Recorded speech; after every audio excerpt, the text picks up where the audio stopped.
attacks continue unabated, one would really question what is the sense in still going ahead with the so-called ceasefire or this unilateral ceasefire during the month of Ramadan.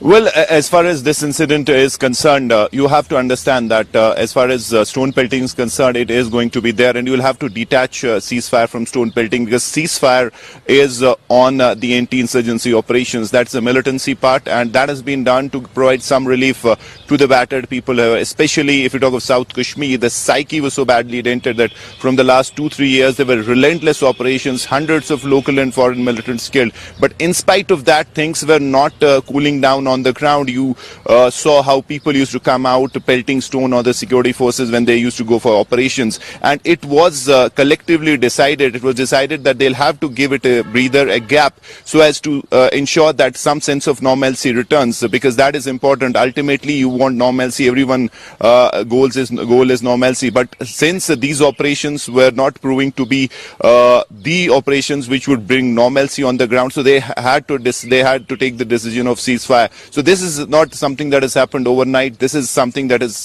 happened after days of discussion, after really analyzing the situation on the ground. So ceasefire obviously is as far as anti-militancy operations are concerned. But as far as stone pelting is concerned, IGCRPF told us that there is a relation wherein they saw that stone pelting generally has come down. So it has helped the forces.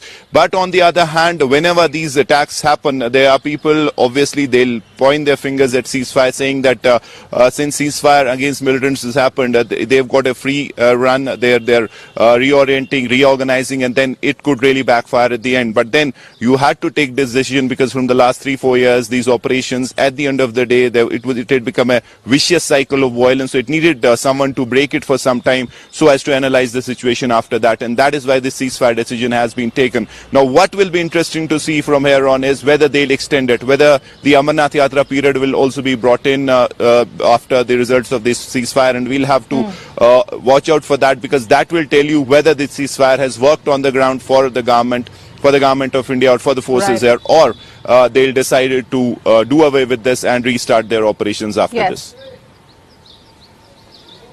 Yeah, so time will only tell.